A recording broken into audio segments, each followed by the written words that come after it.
Hey, welcome in. What's going on, everybody? This is a Full Tilt Dynasty podcast presented by Underdog Fantasy. This is the Fantasy Walkabout Season 2, Episode 10. Today is going to get feisty.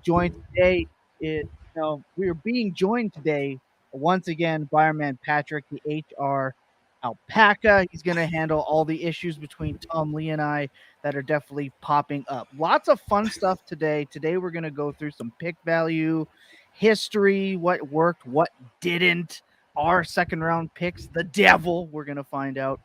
We have some guests to announce already for the seemingly more popular than I thought it was first round 4-hour plus broadcast of the rookie draft. Can't wait for that.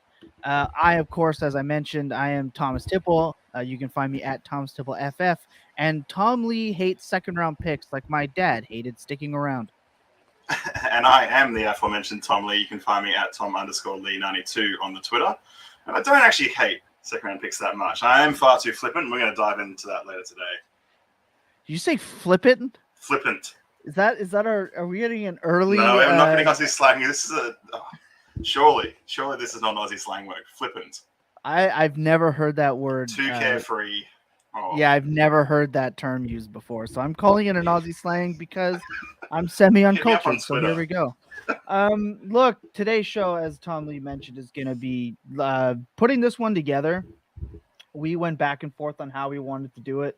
And it turns out that our differences of opinion are a lot wider than we thought they were on the topic. So it's going to be fun. Like Tom Lee, we blamed you on Tuesday's show almost single-handedly for keeping Trey McBride outside of the top 27 of our picks. And no right of reply. I'm sitting there going, just copying a strafing here. Yes. It's kind of I get it. You dislike this is why this show is going to be so much fun. Not only do you dislike the tight end position and how it's valued, but you also dislike second round picks and how they're valued to some degree. Yeah. So and I very much want to hoard tight ends and hoard second round picks as much as possible because they're usually free, and if they hit, they almost certainly return value, in my opinion. We got Kevin Coleman early. I'm team #yes. Tom Lee. Look, I know we disagreed. All right, the other day, Kevin, but come on, sit with me here. We're gonna work it out. Look, we want to start with look. It's Saturday for me. It's Sunday for Tom Lee. So for the most part, you've heard news and notes and everything else from 672,421 other podcasts and people a lot smarter than us. But there was a little bit of news that popped by, so we just quickly want to run down to: do we give a shit? Do we care? What do we care about? And the real news, I guess, that happened today was Devontae Parker got shipped out of Miami finally, and they got more.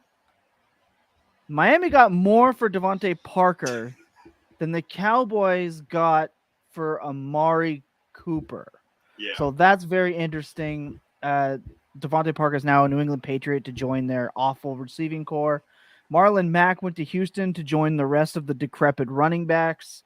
And Taysom Hill is officially a tight end. I don't think that's really new news. I love that it's in there because Mark, if you're listening and you know which Mark you are, Captain Taysom Hill, he can now play tight end. You can scoot him out of your quarterback spot. What do we care about for this? There's no real fantasy impact for me here. No, I mean, I don't mind Devontae. New England was a very open wide receiver core, so Parker at 29. If he's going to have one last little run at it, sure, go to the accurate, throwing guy and Mac Jones. But it's like you said, it's the real life draft cap that they gave up, a third. Miami's draft pool gets richer. I know. A third for Devontae Parker is just insane. They are doing the Tom Lee and just acquiring picks for next to nothing. It's amazing. This is your specialty. This is what made me so frustrated with you when I first met you in a fantasy league, is that you always seem to find these deals. This is trading away Will Fuller in a dynasty league for a second and a fourth round rookie pick. It's truly amazing. And New England's got to draft a wide receiver. I don't think there's any way they avoid it. I think they have to. I don't think they can go in with Aguilar, Bourne, Myers, and Parker. That's a bottom 5 receiving core in the NFL. That's brutal. I think I'd actually take, I don't know, Detroit's. Like, it's just bad. Other than that, I don't think, is there anything else we really needed to let of note? No, I didn't think so either. We can go I don't think so. Look, I wanted to tell a story today. I don't tell a lot of stories about my at-home life here, but last night I was up till about 1:30 in the morning playing the new MLB The Show, which I love. Not a sponsor. And then out my front window, I see like a flashlight. I'm like, okay, now I'm creeped out because whatever. I go and I look and I see kind of a car out front. I'm like, all right, this is kind of weird. This is sus, but whatever. And I sit back down. About 5 minutes later, I get a text message from my brother. And he goes, are you up? And I was like, well, yeah. So immediately I think something's wrong. Yeah, I'm up. Of course I'm up. I'm awake. Whatever. He's like, well, you might as well go outside and get some food. And I was like, wait, what? He ordered a burger and fries and they got shipped to my house. Like, he had the wrong address put in. I'm on a diet right now, but let me tell you, my wife does not wake up for anything. The house can be on fire, an earthquake, a break-in, it wouldn't matter. But we have been like eating vegan and on a diet for like 3 weeks plus. And let me tell you, the second she smelled those French fries, she shot up and was right in there. So we got a nice little present there. Shout out to my brother for that one. I'm gonna have to buy him dinner later. But yeah, that was good. I feel really gross right now. But we're gonna tough through that. I'm drinking water and coffee, and we're gonna get through it. But just a note: it's okay to cheat on your diet when free food literally shows up on your doorstep. We're gonna take a quick second. I think I got the clips figured out. I know on Tuesday they were really laggy and buggy. I don't know what the hell happened there, but I think I got it figured out. We're gonna get you a clip from Tuesday's show. We got some clips from a year ago, which is really cool. Kind of shows the development and where we came from. Actually, I'm gonna play that one first. When we come back, Tom Lee is gonna lead us into the first bit of real work on this podcast. And I mean, probably not a lot of arguments in this one, but I mean, knowing us, we're gonna have at least a couple. So sit tight. I'm trying to find the old clip of Rooney here. All right, here we go. Here's the clip from a year ago when we first started. Sit tight. To do in this entire 2020 year was figure out how fast a 40 time he could run, and then eat as much protein as possible to pack onto his 5'8" frame so that he could come in at 201 pounds. So that is the best we're going to get out of Kenny Gainwell. He played at, I believe, 190 pounds in college, 201. It's absolutely crazy to look at clips from a year ago for us and not only see Jacob's like Bob style haircut, right? I'm crunched up in a hoodie behind a black sheet. Billy's looks exactly the same. It's really amazing. The stress that man goes through clearly has not shown through like it has for myself and Jacob. It's truly amazing. Just nice to see. And Tuesday's show was insane. I want to say thank you to everyone that's been downloading, reaching out, agreeing, and very much so disagreeing with my awful takes. It's been great. I love it. The feedback, fantastic. And we can't wait to do, 15 to 11 on Tuesdays. So we're looking forward to that. No tight ends because Tom Lee hates them. Tom Lee, what are we about to get into? So the entire show today revolves around the mid to late second round pick, right? This is a phrase that's oft thrown out there in the Twitter sphere and the fantasy field. You should be acquiring mid to late seconds, right? Like you said before, they're essentially free. They're throw-ins. They're not viewed as anything. But for most, they're viewed as sort of this gold mine. You get enough of them, something's bound to hit, and you're going to increase or at least hold value on that pick. So we're going to sort of dive into the last 5 years of these picks and actually determine whether or not they are this little gold mine. And then whether or not we think it's a relevant strategy this year, because this is a class that has been picked on and sort of downtrodden a lot. And then all of a sudden, a few weeks ago, it popped up going, oh, maybe it's not great at the top, but it's quite a deep class. Maybe we want these seconds again. So we're going to have a little look at who's there, and based off you guys doing 20 through 16 last week and heading towards 15 to 11, we're right in that sweet spot to have a look at who are these guys and what are the questions people are asking themselves in startups this year between vets and rookies and where the value is currently at. So we're going to sort of take a walk through all of that. But first, it's a lighthearted stuff. We'll kick back a few years, go 5 years in the past, and see who are these players that fell in the second round. And really, it's more of a snapshot of how Superflex strategy has evolved over time as well. Because players in these positions would not be in this, currently looked at right now, just based on how we've gotten better at doing Superflex. We've gotten better with analytics. So, yeah, I mean, let's kick us off, Tommy. And amazing. So I do have a question about the graph that you have. Yellow are players that hit, in your opinion? These are guys that I flagged on this.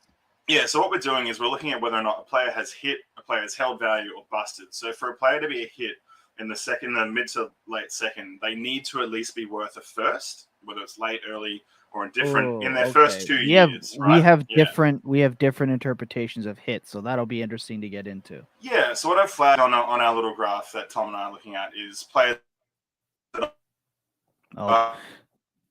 So this happens with Tom Lee once in a while because he's in Australia. He's lagging a little bit, but it'll end up getting sorted. The difficulty of running this show is having someone on the other side of the planet in a place where internet is not super strong. So give me 1 second. We're gonna take a quick second here. When we come back, I'm gonna get Tom Lee caught up on where we are. All right. Here's a clip from our show last week. I, of course, am your host with the most time on his hands. I am Thomas Tipple FF. And fun facts for today: the first ever episode uploaded to the Full Tilt Dynasty podcast was the Full Tilt DFS for Beginners on September 12th of 2020, and the first rookie show that we ever did was April 3rd of 2021. All right. I'm Billy. You can find me on Twitter at BigBillyFF. I spent way too much time today trying to create a meme of Jacob as Will Smith and me as Chris Rock.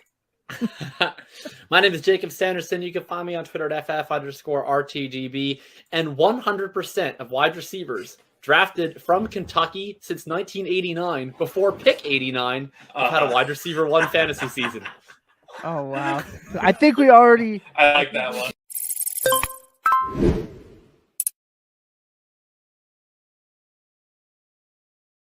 Man, Jacob's love for Wario Robinson really shone through on that episode, which again was Tuesday episode. Look, as I mentioned, Tom Lee is struggling with some internet connectivity. We're going to get him back in here and carry on. But first, we might as well run through it. Like I mentioned at the beginning of the show, we are provided or sponsored by Underdog Fantasy, and our friends at Underdog Fantasy have a fantasy contest on their app right now that no one else is doing. It's called The Dance. If you have watched The Last Dance, you kind of get where this is going. It is open from now until April 16th, right before the NBA playoffs start. It has $200,000 in total prizes and $30,000 awarded to first place alone. That's huge. Now is the time to draft your perfect team for the NBA playoffs. Pick players from teams you think will make the conference and NBA finals, and you'll have a shot at winning big money by the time the playoffs wrap up. Just go to Underdog Fantasy. If you're new to Underdog Fantasy, well, guess what? If you haven't played before, use promo code Full Tilt. When you deposit, they're going to deposit match your money. You get free money, right, up to $100. And it's going to be, it's going to be great for you. Just get in there. And not only that, it opens you up to being able to do best ball drafts and pick them. They got baseball this year. It's going to be an absolute great time. Okay. Tom Lee is semi-back here. I don't think he has his camera up. We're going to get through the show today. Like I said, the internet over there in Australia is wild. Take another quick clip here when we come back. We're going to get right back to it, okay? Wandale played in Kentucky in 2021 after coming from Nebraska at age 21. He played in 13 games, had 104 receptions, 144 targets, which is amazing. 1,334 yards. He had a 39.3% target share, 72% catch rate, 7 receiving touchdowns, and 0 special teams yards. So, and a partridge in a pear tree. And a partridge in a freaking pear tree.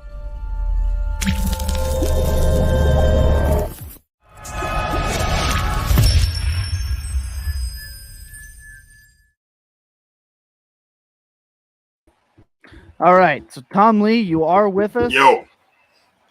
Absolutely wild what's happening over there in Australia. Jeez Louise, but look, we got it sorted out, and you're back with us. Look, as I mentioned before, things went off the rails there for a minute. Our views on what a hit is in the second round is obviously different. You mentioned that they haven't hit if they're not worth the first round pick or were worth the first round pick. I disagree with that, just in that a second round pick can be valuable because if you're getting weekly usage or even semi-weekly usage out of a second round rookie pick that has a less than 40% chance of hitting in fantasy, I think that's a win, period.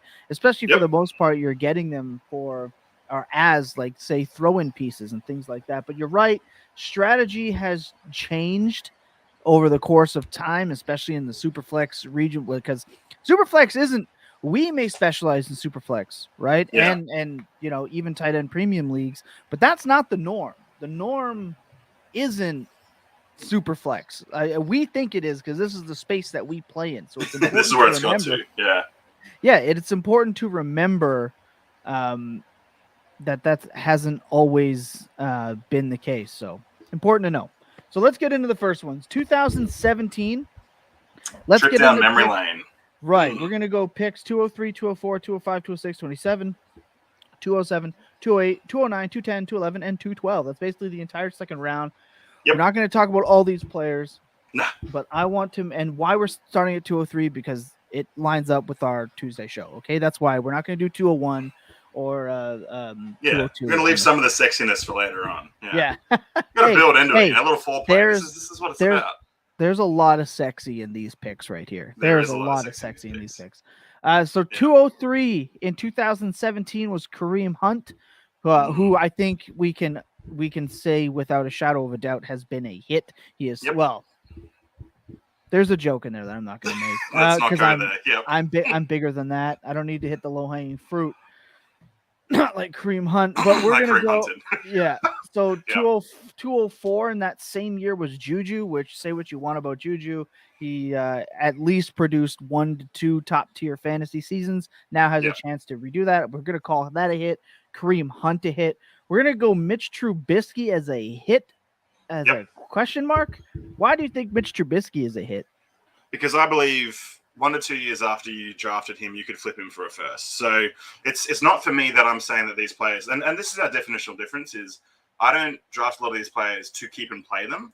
I want their value to increase so I can flip them for guys who I want to play. So that for me makes him a possible hit. Now, if you cashed in on him or not, that is then up to you. That's your strategic decision making that's made him a hit or not. But for me, from a value point of view, it's a hit. From production, possibly. Superflex would have evolved here where you had a few more quarterbacks coming into that sort of mid to late QB2 range that became important. But at the time, this was not even sniffed at.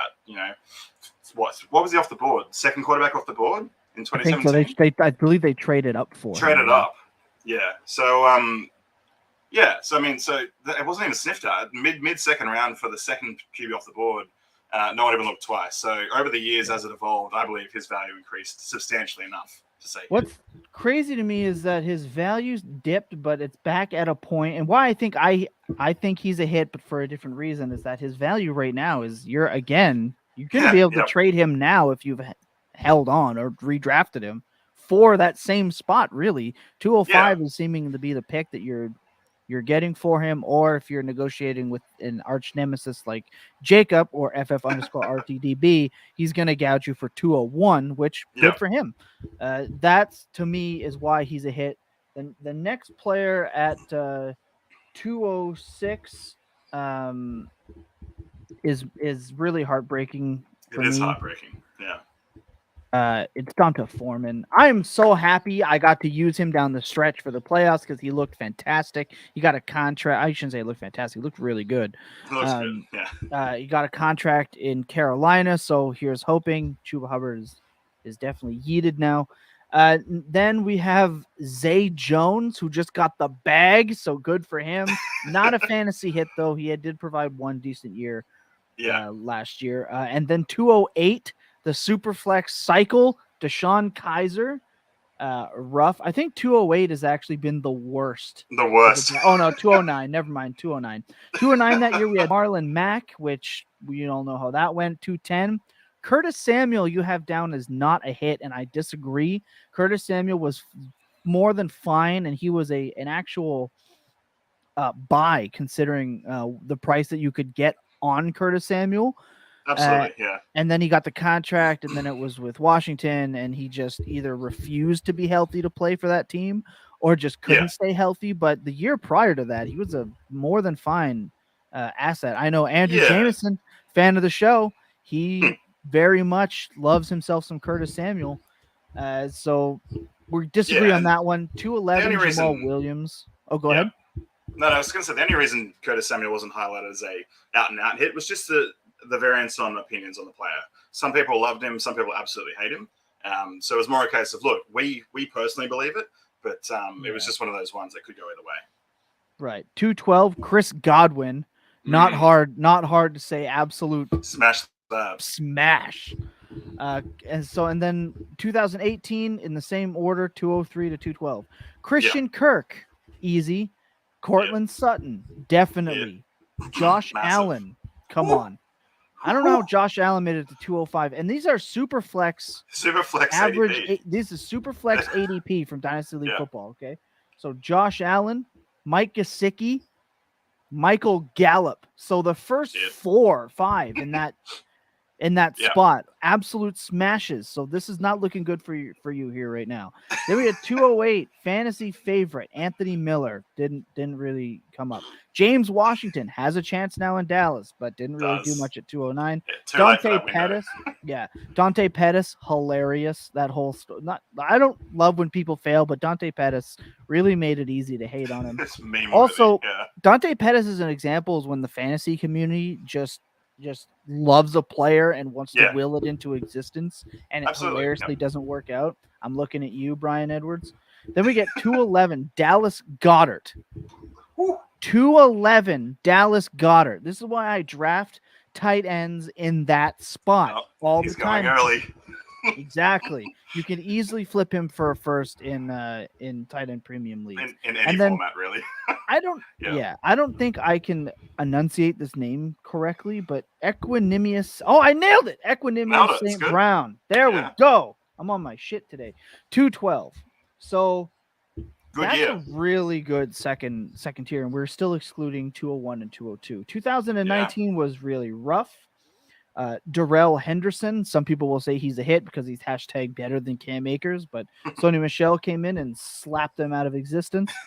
Hakeem Butler, that's a big whiff on that one. Danny Dimes, you highlighted as a hit. That's at 205 in 2019. I kind of, considering I saw him get traded for Michael Thomas straight up before the start of 2000 and what season was it? The start of 2020. I'm gonna say he's a hit, right? But and he's a value hit, not a production hit.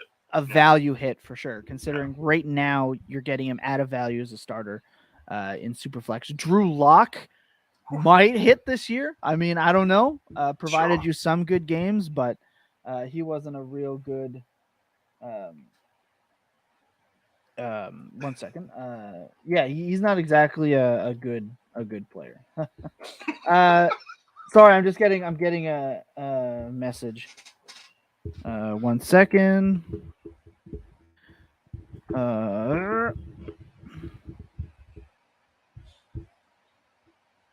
JJ Arcega Whiteside at 207. Sorry about that, everyone. Just had a message I had to attend to. JJ Arcega Whiteside. Sure. Absolute trash. 208 Andy Isabella, hilariously bad. 209 Irv Smith Jr. I fell for the Irv Smith Jr. hype. I fell for it. I fucking fell for it. People are still falling for it. Well, Conklin signed, so now he's got a shot. But now I realized my philosophy has changed a lot, especially with some of the guests we've had on, like Austin Gale, Pat Dougherty, Ben Gretsch. Others that I'm forgetting off the top of my head. Not can't name them all. Yeah. Exactly. But Irv Smith Jr. is not only undersized to be a tight end, but he's also under athletic. So now those guys are yeeted off of my board. I don't want them anymore. You have Damian Harris here as a hit, which I guess is true. There was a sell window. There was a sell window, and I hope you all took it. 15 touchdowns last year, and the guy still barely cracked a top 18 running back. It's just absolutely People are brutal. still talking Damian Harris. I can't believe it. I I almost wanted Fournette to go there, so Damian Harris and Ramondre Stevenson could both just implode. Yeah, I'm still can't believe someone told me that Ramondre Stevenson is just Derrick Henry waiting to happen. It hurts my soul.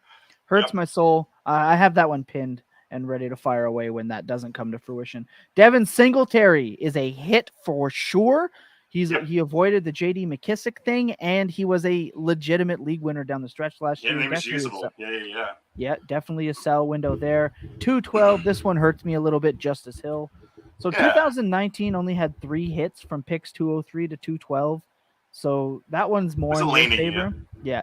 2020 is lit for the second round. Yeah, 2020 is lit. 203, T. Higgins, regarded as a top 12 dynasty wide receiver in some corners of the internet. 204, this one is sad. Denzel Mims, RIP. Yep. He's toast. But 205, Michael Pittman Jr., especially now with Matt Ryan. I personally traded like 110 for him recently.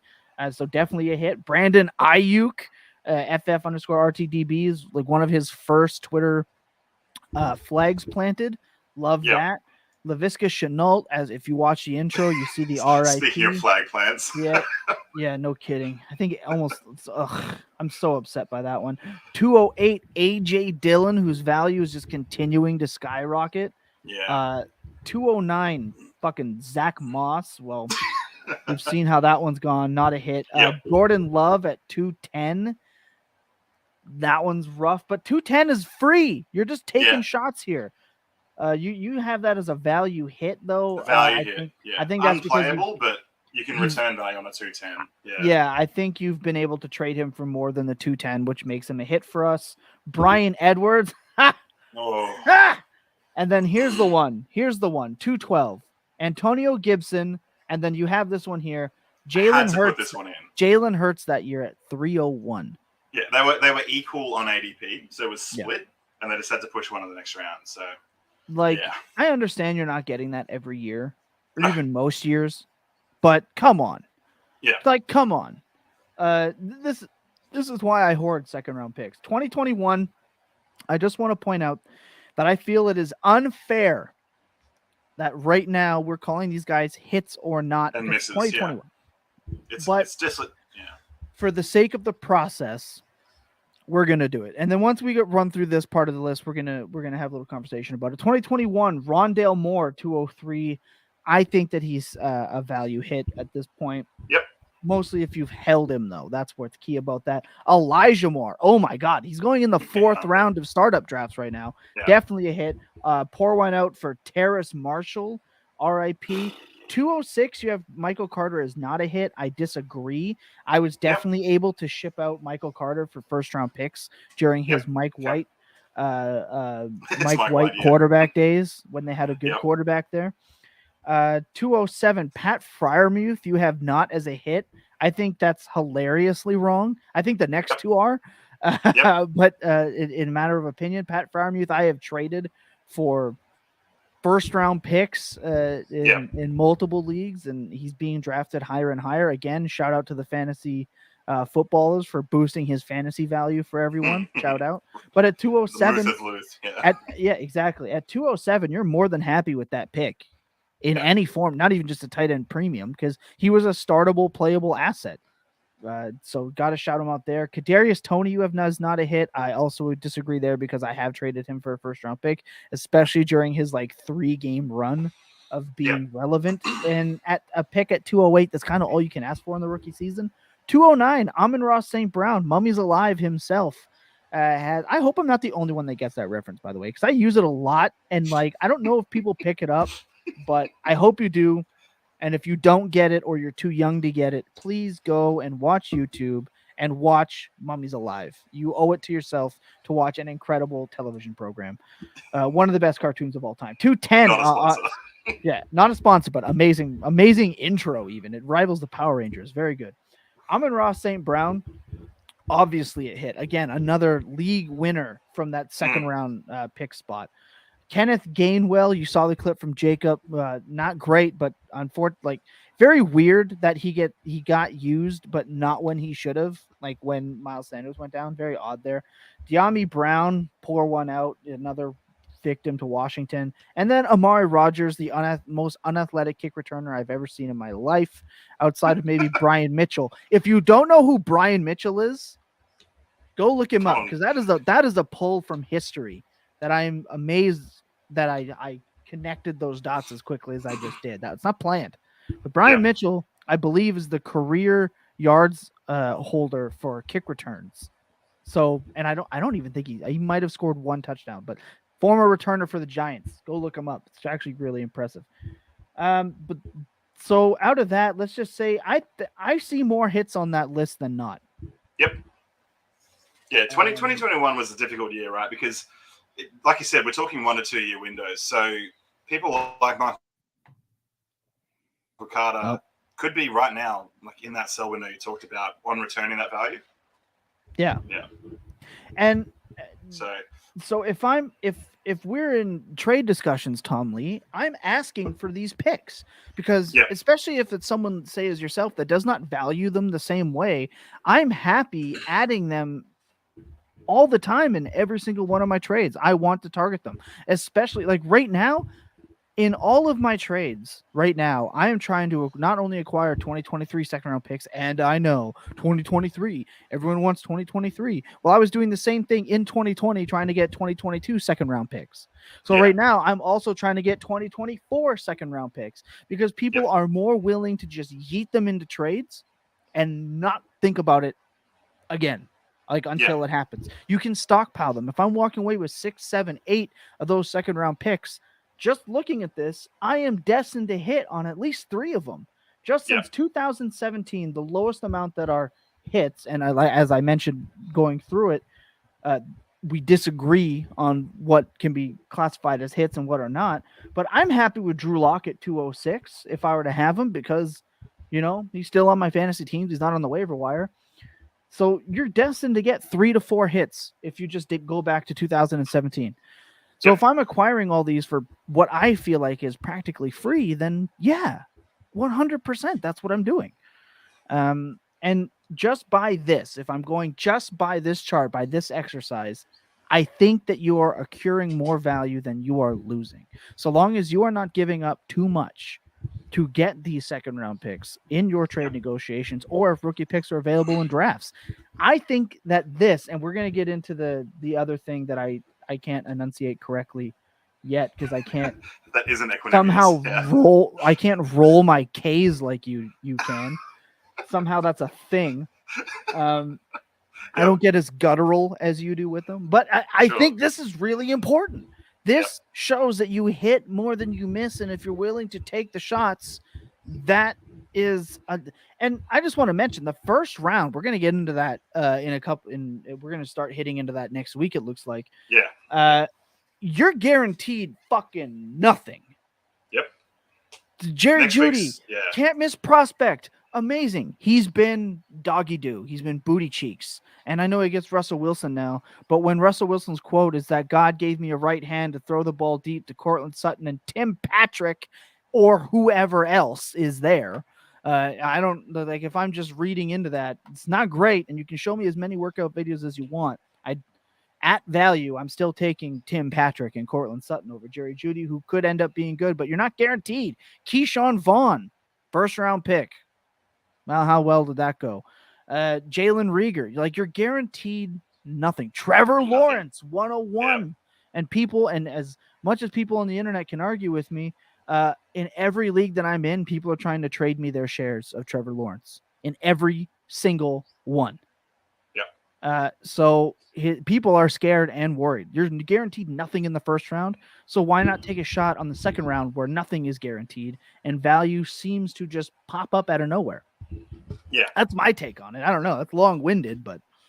No, because this is it, right? And I think that's something we should clarify. I'm not an advocate for saying you shouldn't go out and get second round picks, right? This is more a case of the way my process works in acquiring extra value. I don't use this type of value acquisition Just because if you get stuck with it and you miss on it, you lose that value altogether. So I'm happy to send away seconds because I know with my process, I'm more likely to hit on the vet that I'm trying to acquire, right? I back in that part of it where I know what I'm getting, and I'm happy to acquire it at that cost because once someone picks with that second, I'm also going to back in my ability to go and get that asset back at a reasonably increased price. Like you're not going to go, all right, I see week 1 of T. Higgins, he's now worth a late first. I'll go buy him for a late first. You know what I mean? Like I'm not going to wait till he's wide receiver 6 in Dynasty to go get him. And that's what we did this year. It's these guys that I like. We don't know where they're going to fall. You take a risk with acquiring a pick and hoping that everyone else in your league doesn't snipe you. And that's probably one big part that I've been burnt on early. That process is you're stuck with a Denzel Mims where you really want a T. Higgins because that was the end of your tier. So we'll get into rookie drafting and that strategy later on. But that's the only reason far out that I'll do it is because I'm pretty confident I can get those guys or picks back later on. So that's why I said don't go out and do it if that's not how you play. Because if that's not something you're confident in, if that's not something that you like doing, hoard the picks. You know, like you said, it's far more valuable to have them than not. But for me, with the way I play and the way I like to construct the rosters, I'm going to capitalize on the vets that are sitting there, like the James Connors, the Fournettes, because if they're worth a second round pick, and I think that they can become worth a first, they're going to be well worth a first. Like we're talking very, very high output. So it's just that dice roll you take. You know, it's not that I'm saying they're worth nothing, and I think that gets misconstrued. But for me, I think they increase the trade value perceptively to the other party so much that I can get the guy I'm pretty confident in. And if I miss it, well, I'll go back and get the guy I missed. So, you know, it's a big put the hand up saying, whoops, you know, mea culpa, that's my bad. You know, I'll go get the guy. I won't pay the iron price, but I'll go pay the price because that's what it is. This is what Dynasty is. So, and this is a great example of how to do the work to look back at where the value is. And there's heaps of it here. I don't think I've ever seen you pay the iron price for a player ever. I just don't think it's in your DNA.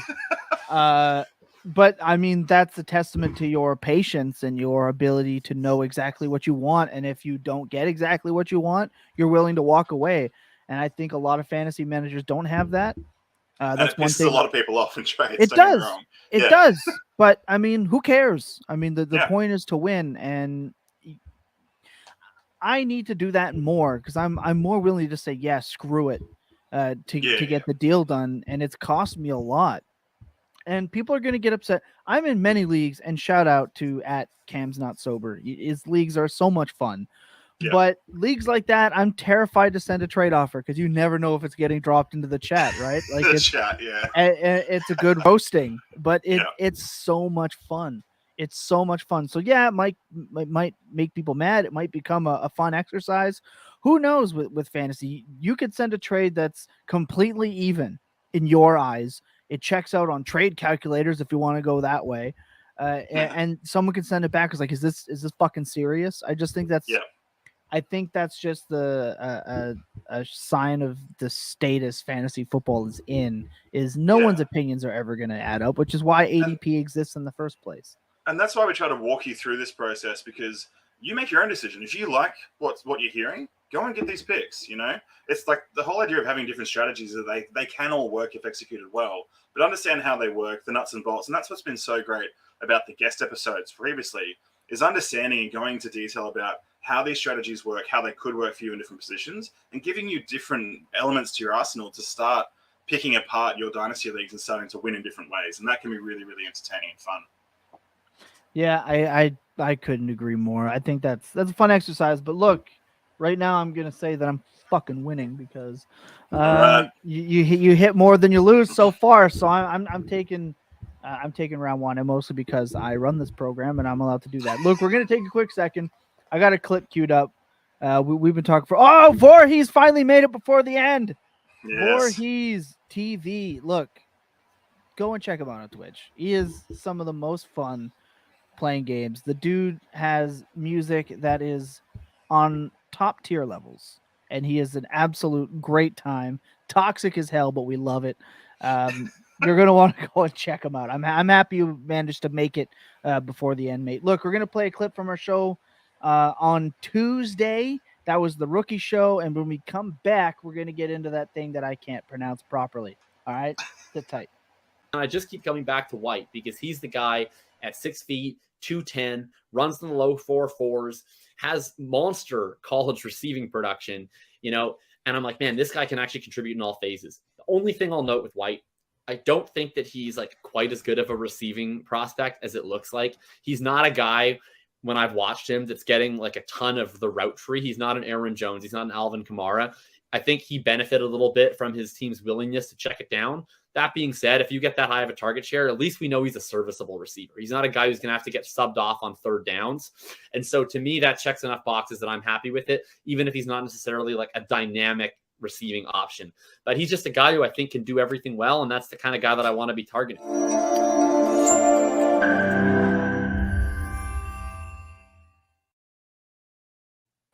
The always knowledgeable Jacob Sanderson dropping his Rachaad White takes. I agree. I think if he gets any sort of point. Yep, yeah. I think that if he gets any sort of draft capital, he's going to shoot right up the ranks. He could pass Spiller for me because I think he's more of a complete package. So you can at me if you want to. I don't care. That's just an opinion, all right? I'm going to be wrong on most of them anyway. But I'm all right with that. Tom Lee, can you – I see that your face is back. It is. Everyone is very much happy with that. We're gonna try to keep it on track with the interwebs. Why don't you walk us through what's happening next here? It's a hard yakka, right? And I don't know why you struggle to pronounce this every single week. It's simple, because straightforward. It looks like yakka to me, but you want you just said it. You wanted to enunciate yakka. Oh, yakka. Exactly. No. Yeah. Hard yakka. I can't do it. Anyway, like, I can't. This is the Dynasty hard work, right? This is what we're doing. So we talked about before, we sort of walked through pick value across the last 5 years. Let's have a look at this class. Let's have a look at startup ADP. So we're going to use DLF's ADP from March 2020, so the Superflex ADP. And what I wanted to do is pull this example of vet versus rookie risk. And of course, we're not going to say the player that we compare in the startup draft is then worth this other player in a trade, right? I'm not saying with any of these that you should trade this pick for this player. And I'm not saying it'll happen out there, but startup seasons start becoming a thing. We've got drafts starting up. We've got the rookie draft coming up. So what does our 203 to 212 look like in this draft? And then what are some vet values around that mark that you could also take a risk on to decide what you want? Because we talked about it before, both sides of this tactic have value. But, you know, who are we taking a risk on this year, and who do we like and who don't we like is really the main thing. So, And it's important. It is important to do these exercises, folks, because if you don't do these exercises and look into your process and be willing to openly state where you would go with things so that you can go back and look on it later, what are you doing? Because this is how we learn. This is doing conversations like this are why the Full Tilt Dynasty podcast started to begin with, because Jacob, myself, Billy, and then Tom Lee, and then Maddie, and now Lucas, we have all joined together because these conversations were happening in our leagues all the time, and they are happening in your leagues all the time, whether you know it or not.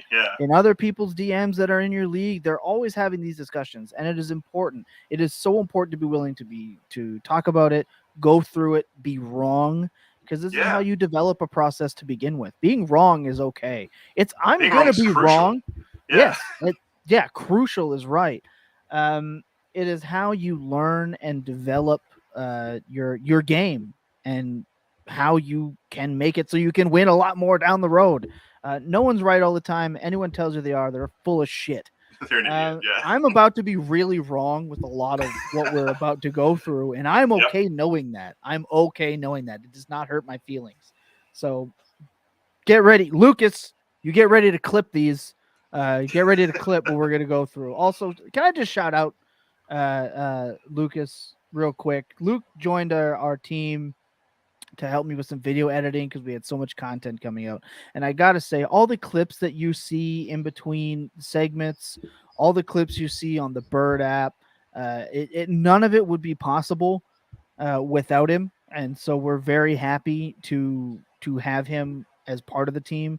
And you should definitely go to Twitch and go follow the Cute Hurts and have a great time with his streams, because fantastic human being, very smart, very knowledgeable, very happy to have him on the team. So I just wanted to give him the shout out he deserved there.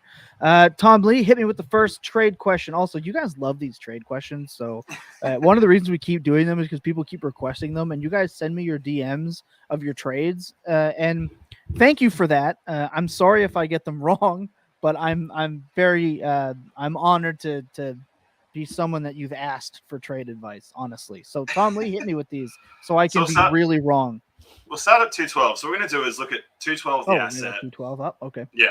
Because, we're going to walk it in like we should have a year ago. We're going to learn from our process, going to walk our way into the sexy stuff. So 212 in a startup is going back-to-back with JD McKissick. So from a value point of view, would you prefer the 212 or JD McKissick without thinking who would I get with that pick? 212 JD McKissick. You have down Wandale. Yeah, so Wandale is the guy at ADP who you would get with the 212, but again, you're never guaranteed that until every single person's rookie draft is different. So. It's important to note that this is obviously without draft capital included. Yeah. So right now, I'm taking JD McKissick at 212 because I don't believe in Wandale. So part of my process would be McKissick because not only was he usable last year, he was fucking great last year. So JD McKissick is one of my favorite targets. I'm taking JD McKissick over 212, which by ADP right now would be Wandale Robinson. Because I think that's the thing, right? You look at ADP, we're talking a range of outcomes. So based on draft cap, you could get guys with very little draft cap pushed down like you've seen in previous years. Or you're going to see, these guys like Wandale, if they get the draft cap, rise way up the board, you're not going to be able to get access to them. So for me, I don't want to look at who is at ADP too specifically because it's going to change rapidly. It's looking at, do I value the risk of who I'm going to get at 212 or JD McKissick? Bias for me leads towards the known asset in JD. But things can also change. So for me, this is an even split. I don't really care which side of this you prefer.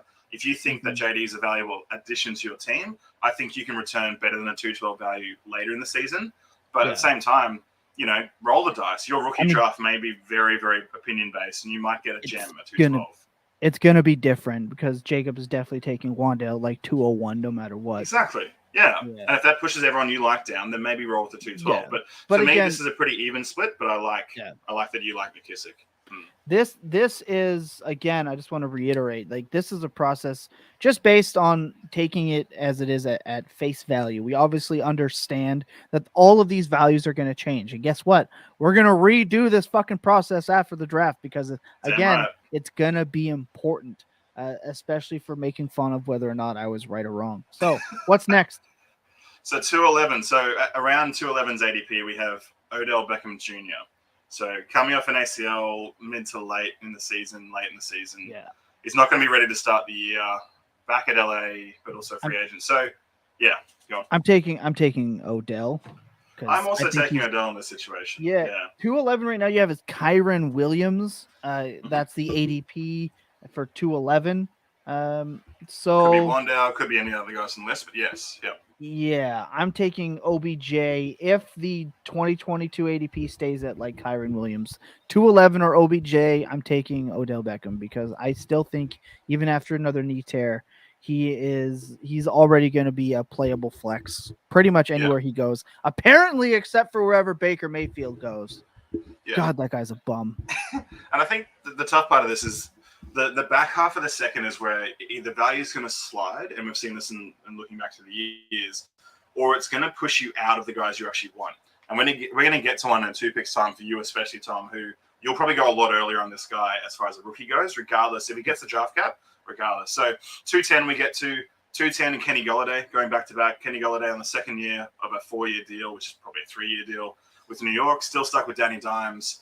The proven asset of Kenny in theory here should win out every single time, but unequivocally, people are torn on Kenny Golladay. So if you're in a startup draft, are you taking 210 or are you taking Kenny and taking a shot? Oh my gosh. Man. 210 or Kenny Golladay. Oh boy. See, for me, it should be unequivocally Kenny Golladay, right?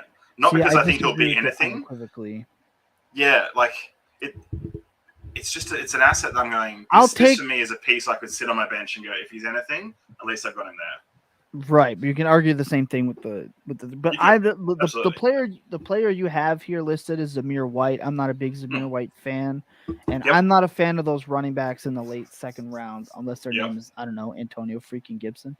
But considering Damian Harris is one of the players highlighted at 210 as a hit, I'm gonna take Kenny Golladay based on that. Right now, obviously I'm ready for this to backfire, but I think I have Kenny Golladay and probably more than most wide receivers because he is free, and maybe Dabble can actually, I don't know, use him. The man did command targets when healthy, so we'll see. Yeah, I'll take Kenny Golladay free there, right? You used to because he is free. In these late seconds, that's essentially a free shot. It's the same thing with a vet. These guys are also somewhat free, especially in startup drafts. Like, it's not going to take much to leave a Kenny Golladay off someone's roster if you want that depth shot on your bench. So. Again, you can go either way on this, but I like Kenny. And for you, what did you say? You're going to take a shot on Kenny too? Yeah. I'm taking Kenny Golladay on that one. I know I'm going to regret it. This next one is spicy for me. What do we got? 209 or Zach Ertz? Yeah, and the player you have here is real fucking convenient. You're perfect, lucky I don't, right? It lined up. You're lucky I don't vet your research just so I can try to call you out because this is too set up for me. Yeah. But we've got Zach Ertz or Trey McBride. And funny enough, prior to Ertz arriving in Arizona, I would have said Trey McBride in a minute. Now, what's funny to me is that I'm sitting here preaching taking second-round picks, yet I've taken the vet side every single time. So far, yeah. And I will again. I'm taking Zach Ertz because in Arizona, they haven't really added anything to the puzzle. They've removed. And oh my gosh, I honestly forget Kyler Murray. I can't believe I almost fucking forgot Kyler Murray's name. Yeah. Oh my god. Shit Lamar. Yeah. Yeah, shit Lamar. Tom Lee said that, not me. Exactly. Before everyone on Twitter asked Stoking me about fires it. at 8 in the morning.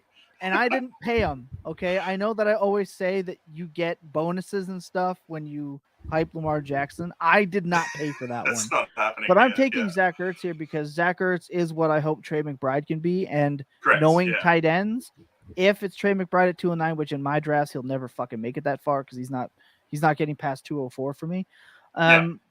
But you'll be able to trade for Trey McBride when he's a letdown in year one anyway. So I'll take Zach Ertz here because I have definitely traded a first round. I traded Zach Ertz away for a first round pick during that hype point last year. So this is crucial again. The pick versus a vet player is an ADP startup decision. It's not what you're going to be able to trade these players for, right? You're not going to be able to trade 209 for Zach Ertz. But if you're in a startup, people start getting excited about what the rookie class could be. You're going to have a decision somewhere along the line of do I pick the vet or do I pick the pick?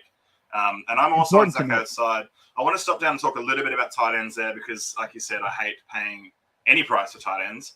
But you'll never get them cheaper than in a startup. And this is a point you made during the week. You're not going to get a tight end cheaper, really, like a Trey McBride, who is an awesome athlete at 209. Now, he didn't make our list because, for me, like I said, my process is if I'm going to pick him up, it's going to be after a year on someone's roster. I like what I see. And they're not going to have paid 103 like they did with Kyle Pitts. This is an attainable asset. If I think he's the dude or a guy, I'll go and pay a higher price, but I want to look first. I'm not spending a second on Trey McBride at the moment unless he gets amazing draft cap or there's a clear path to production in that first year, because otherwise I think I can acquire him at price. But yeah, Zach Ertz for me in the startup. 209 is just too wishy-washy at that back end, and Zach Ertz is the guy as tight end one in Arizona, and they used him really well down the stretch last year as well. Yeah, and again, he was Zach Ertz is one of those players that even I shit on for a long time for being like dust, and then possibly rightly so. Yeah, at the time, but then he immediately goes to another dusty. team that uses him as a number one option. There's only like 6 teams that do that, and all of a sudden he's replenished his value almost completely. So what's next? So we start getting into the mid-second, and the mid-second is where if value gets pushed back in this draft, that can be a bit deep, even though it's flat with value. This is where you've got a bit more of a tough decision because there could be some sexy rookies sliding down to 208 here. So 208 or Ramondre Stevenson, the backup running back, right? Oh, 208. Smash. In a startup especially, yeah. Like 208 for Ramondre would be like a dream. I traded away all my Ramondre Stevenson when the Derrick Henry comps got made. I think he's an overhyped player on a team that hates one running back. So give me 208 pretty easily. And you even have Carson Strong. And yeah, I'll take that. Like a late second round quarterback flyer in a super flex. And Carson Strong is the guy that he's not exciting, right? No. Jacob always mocks him for his negative athletic score, but he's also a guy that, like Mills, right, is a tall, decent arm, I guess strong pocket quarterback. a quarterback that NFL teams just love to use. So I'll take him at 208 if that's the pick. I would trade Carson Strong for Ramondre Stevenson because I think Stevenson sucks. Absolutely. Yeah, and I think this is starting to get to the range. Like, the issue with the Strong is that if he gets first-round draft cap, not going to happen. He's not going to be here, right? But realistically, his best-case scenario, second or third round to a team who likes pocket quarterbacks, there's all sorts of scenarios that happen. But at that sort of pick, at that sort of range, you're going to go with the 208 because... And the best part, Tom Lee, is that you'll be able to trade Ramondre Stevenson for that 208 plus. Yeah. You'll be able to. You're absolutely going to be able to. Ramondre for 208 plus. I think you'll easily be able to get. Stevenson, a guy that for some reason you're able to move for like a 205, 204 in a lot of cases. So this is then the interesting call, because in a startup, if you are facing down the decision of a 208 or Ramondre, do you take Ramondre with the plan of trying to trade him? Because if you think you can capitalize on more value drafting and value trading says possibly you take the bet there because we think we can return better on investment than the pick. I'm sorry, can you repeat that? I had something come across my thing. That's okay. So I'm very sorry, everyone. That's right. It's a busy morning. There's shit going on. Busy afternoon for you guys. There's shit going on everywhere. So in a startup, we're talking 208 versus Ramondre Stevenson. We believe we can return greater value than the 208 with Ramondre. So would we not then look to draft Ramondre in the startup to return the greater value? Or is it just too risky to try and move that asset?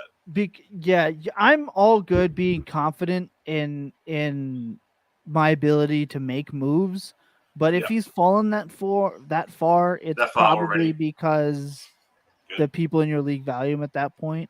I like this. I set him up and you knock him down. This is good. You're gonna be able to trade him away in leagues that exist a lot easier than you would be if you had just drafted him, and that's why we focus on established league value, because it's critically important for your development as a fantasy player to be able to manage those. And in startups, chances are, like when a startup ends, how many times when a startup ends does somebody immediately hit your DM and be like, let me trade you this guy that I drafted in the 27th round for that round 15 pick, but I'll give you a third. It's like, no, I saw where you fucking drafted him. Like, to an extent, draft value doesn't matter, but like, come on, man, try harder. Exactly. Next. Yeah, and you nailed that answer. That was correct, right? 207 or Christian Kirk. So this is a guy that obviously has just been paid the bag. 207. But neither of us like, right? 207. 207. Especially when we start looking at how deep this class is with wide receiver. If they get the draft cap we think they can get, guys like Christian Watson, Sky Moore sliding down towards here, Jahan Dotson, whoever you think, if they're there, I'm taking those guys over Christian Kirk every single day of the week. So for me, it's also the pick. Because again, it's like relevant theme. You're going to be able to get a plus involved here, and I think Sky Moore is a better player than Christian Kirk is out of college. I was never a Christian Kirk guy, so I'll take the pick here because Sky Moore I think is, and maybe Sky Moore won't have the same situation that Kirk has. Maybe Christian Kirk is like amazing player this year if you quote unquote follow the money and follow what Trevor Lawrence likes to do, but I'm also not sold on Trevor Lawrence, and I think bad franchises stay bad. So I'll take Sky Moore because I think Sky Moore has a better chance of his value appreciating than just flatlining like Christian Kirk's. I've almost never seen a receiver get paid that kind of money to be a wide receiver one and lose value. It's crazy. It's nuts. Crazy. Yeah. Next. Cool. 206 or Rashad Penny. The ultimate dice roll. God, 206, please. Stop the Rashad Penny thing. Give me 206. Interesting. I've just seen Rashad Penny acquired in the league. Give me Rashad Penny, who now has a worse offense and an archaic system that's going to rely on those giant break. No, absolutely not. In the last year of his rookie contract, no, coming off heaps of injuries. He is a guy that if I already have Rashad Penny on my roster, I'm likely not moving him because I just want to see if there's any chance I of him sold him returning better already. value. Yeah, like I'll probably hold champion. it because yeah. But if I can get 204, 205, pretty tempting at this point, right? Oh, give me 206 because you have Christian Watson down as 206. Christian Watson might get first round draft capital, so obviously this is going to change. I'm willing to pay that right now in a minute. I would not have to blink twice to accept this trade. 206 for Rashad Penny. Because 205, 204, 203, you start to get into the range of these guys are likely, if not assured, not really sure, but second or third round draft cap. So these guys are.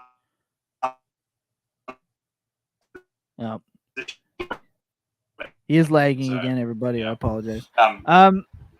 Look, one of the reasons I'm taking 206 here, Tom Lee, one of the reasons, just if we go back to 2017, Mike Gesicki, Brandon Ayuk, Michael Carter have done more in their career than Rashad Penny ever. And I would argue that Drew Lock is close and Foreman would have come close had Penny not absolutely blown up. So, yeah, give me that 206. Just historically speaking, I'll take that. I bet against guys like Penny all the time. So, no thanks. Next up, we're going to try to hammer through these so we can get out of here at a decent time. We'll get out of here. Let's do it. 205 or Damian Harris? 205. The aforementioned 205. Damian Harris. Yeah. Oh, going to make me puke. Give me 205. Yeah, see, I'm going to say 205 because you're not going to find Damian Harris on the roster because he's already gone. Fuck no. 205, Mitch Trubisky, Josh Allen, Daniel Jones, Michael Pittman Jr., and Terrace Marshall. Excluding Terrace Marshall, 205 is a smash pick over the last 4 or 5 years that you definitely need to be acquiring. Give me 205. You have, I always say this name wrong too, Jahan Dotson. I'm just hitting the names today. I'm hitting the names today. Who I call Jalen Reagor light. I obviously don't want Dotson on my teams, but I'm willing to bet for Dotson more than I'm willing to bet against a guy who had 15 rushing touchdowns and was barely freaking usable. So give me an opportunity with Dotson. Give me that 205 over Harris because I just avoid running backs like Harris. Yeah. So very interesting that I obviously yeeted all the low end seconds, but I want the seconds at 207 and up. So interesting. This is why we're doing the process. This is exactly why. Can't wait to be wrong and have Damian Harris be an RB1 and Stevenson be an RB1 because Mac Jones is bad. Okay, next. 204, Adam Thielen. Adam Thielen probably 1 season to go, possibly top 24, top 12 production if everything hits right. I doubt it, but you're taking a dice roll on the last year. Gonna score. See, the thing with Adam Thielen is going to score touchdowns. People have been calling regression for a while. Shout out to Linda Lyons on Twitter, who is a huge Adam Thielen regression reminder that she will let you know if you touted his touchdown regression. The man scores touchdowns because Kirk Cousins loves him. But I am personally taking 204 because, again, if you just go back to 2017, Juju, Sutton, Elijah Moore. So 3 out of 5, right? Yeah. So, again, I know history is history and whatever. It's not a guarantee, but neither is Adam Thielen continuing to gain value. I want to have assets that appreciate in value, not either stay the same or get lower. I loved Adam Thielen's season. I loved when everyone's team name was hooked on a Thielen, right? I loved it back in the day, but that time is over now. Give me 204. Yeah, I agree. Last one for us. And I just want to shout out, you have Rachaad White here at 204. Yes. So, yeah, absolutely, 100%. Last one. 203 or Chase Edmonds, the newly acquired Miami running back. 203 because I think that Rachaad White could end up in Miami and all of a sudden absolutely judo chop Chase Edmonds' value down right back to where it was supposed to be. Can I just ask why we give a shit about Chase Edmonds? The man has a couple of weeks over his entire career as being a super smash hit, even if that fantasy asset, yet every year. Last year he changed his number and put a red visor on and took a picture, and everyone's like, smash, smash, I need him. And what did he give you? Meh. They kept Connor, gave him the bag, and they let Edmonds walk for what basically a 1-year contract, right? Yeah. And I get it. Chase Edmonds might be really good this year. Maybe he is, maybe, but they have 2 running backs now that could stub their toe and be out 7 weeks. So no thanks. Yeah, but injuries, Tom. I don't care. I just don't want that variance. If you're gonna wave 203 in my face, I'm just taking it. I would take. How's this for you? I know with ADP it's what we're going on, but you give me anywhere from 209 to 203 for Chase Edmonds, and I'm very much likely to take that. Yep. Very much likely to take that. Like, and little hesitation, especially if I know that I could get, like, if you give me 208 and 206 for Chase Edmonds, oh my God, I'm going to laugh. You're giving me the opportunity to get a guy like A.J. Dillon, Mike Gesicki, or Brandon Ayuk, or even you give me Damian Harris and, let's say, I don't know, Michael Gallup, basically, for Chase Edmonds right now, if those 2 picks hit, if they were to hit, I should say, yeah, in a minute. And even if one of them don't hit, if I get stuck with like Donta Foreman and maybe I hit on Dallas Goedert at 211, right? Like, you give me 206, 211, I'm willing to do that on a player like Edmonds, who is literally a freaking rental of a player for my dynasty teams. It's not a question to me. It's easy money. Yeah. Sorry. Yeah. Edmonds is a guy that I'm trying to go. If I'm trying to acquire like a Fournette, or I'm trying to acquire Connor, I'm going Edmonds plus a piece. I'm trying to entice that as the value piece, saying, oh, we've gone down a tier, because I don't think it's a tier. I think it's a lot more. But that's okay. Yeah, that's a great point. Great point. And the pick right now by ADP is Desmond Ridder. Obviously, I think that'll change. I think he's going to get better draft capital than people think. But I think people are so low on this quarterback class. You're going to see Corral and Ridder and probably Baby Hands Pickett and some of these other guys. Howell, who I super regret putting him as high as I did. He would not be on the list if not for me. And I immediately regretted that, which you can go and find on the show from last week. But yeah, give me Ridder over Chase Edmonds just because it's quarterback value. It's a high draft pick. I mean, 203, Kareem Hunt, Christian Kirk, T. Higgins, some quarterbacks taken in the second round, even at 205, like we mentioned.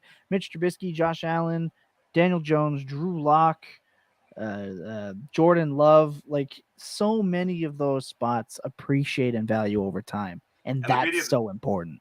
Yeah, the beauty of the 203 as well is, even if this draft class shits itself, any of the guys behind him on this list, if you like him, you're going to get that guy at that position. You're going to pick ahead of everyone else. So that's the beauty of the 203. Yeah. I have a hard time saying things better than you do when it comes to that. I apparently can't talk right now because I have something in my throat. But we will come back after another clip and get this thing out of here. So sit tight. Thanks, everybody. Do I use the bar graph? Yes. Is that my only process? No. And it's like with Leonard Fournette.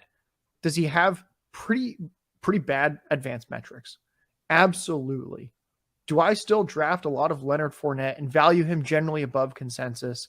Absolutely. And it's because there's other factors at play. So I think that's what I would say to all the people that are like, oh, it's just a bar graph. No, I will not be prisoner to the bar graph. I think that's important. Perception to that is really, really important.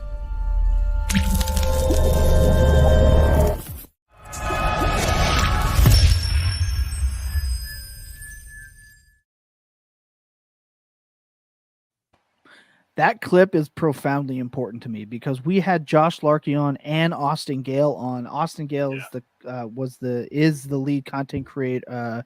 Oh my God, content coordinator for Pro Football Focus. Cannot believe we had him on the show. Incredible show to go back and watch. And then Josh Larkey, who at the time was the lead analyst, lead data for Player Profiler, 2 websites that are constantly accused of just living and dying by their one metric. Player Profiler, it's the bar graph, which is why I asked him, like, why do you think people live or die by the bar graph, or think that you do? And I asked Austin Gale why the perception of Pro Football Focus is that their grade number is the only thing they give a shit about. And they don't. And they both did a great job of explaining those things. Tom Lee, before we get out of here, final thoughts and Aussie slang if you got one, because I need Aussie slang. Yeah, so we got one. This week's Aussie slang is a little saying that was made famous by one of our prime ministers a few years ago. It's a fair shake of the sauce bottle, is what the saying is. A fair shake of the sauce bottle. I love Aussies want a fair shake, right? And all it means is I just want an opportunity to go out and do what I want to do. Right? Give me a fair shake. And what we weren't provided today by the Australian internet was a fair shake. So fuck you, Australia. I'm off you for today. Yes, but yeah, fair shake of the sauce bottle. Go out there in trade negotiations, mate. All I want's a fair shake, and use it. Spread the love. I love that. I love that. I want a fair shake of the sauce bottle. Oh my god, I love that. And look, I always want to end the shows the same way, man. It's important to, again, I mentioned it before, but it is so important to look inward and onward with your process. And I just want to say I'm so hyped for the live draft show at this point. Like I said, some of the guests that we have booked as of right now, and like I said, we have more on the way, but it's also important to note that it is very difficult to manage 29 guests, which is, I think, the number we had last year, 27. So this is obviously going to be subject to change as it's such a busy day for people. But as of right now, we've got guys like Mike, or you know him as at Daddy's Home FF. We got John Arrington, my co-host of the midweek tilt. We got Coach Bruce. We've got Akash, or at YZR Fantasy. We've got Herms. We've got Kelly Singh from at Kelly. Oh my God, at Kelly in Phoenix. Super dope. We got the entire JYB crew. Unbelievable. Bob Gilchrist, Matt Donnelly, Jeff Lambert of GoingFor2.com, Anthony Carenti coming back, Chase Vernon. And it's just the beginning. Steven Johnson, John Helmkamp. We've got such a group of people that have just been an amazing influence and great additions to our fantasy circle. We got some new people here. Paul DFF, or at Fantasy Freezer, we got in touch. We're gonna have him on for the draft show. So much more on the way, and we're happy to be able to continue to provide different content than what you normally see out there in the world. Give it to you in our humble, or in Jacob's case, maybe not as humble opinions, and keep things fresh and interesting, man. Because I love the opportunity to do it. The show started from nothing, and now we're here and we're growing. We got Underdog. We're trying to work with get in touch with Trophy Smack and my work with them. Just the opportunities out there. And also, I have 2 articles out right now for GoingFor2.com. Amari Cooper, fantasy football's middle child, and 3 reasons as to why Trey Lance will break out in 2022. I don't care if Jimmy Garoppolo's there. The man's going to do it. Other than that, remember, check in on your loved ones. You never know when they need it. Stay kind to one another. Don't be a giant piece of human garbage. Don't be a piece of shit. Remember that clear eyes and full hearts can never lose, and that your best days, well, they're always spent tilting. Good night, everybody.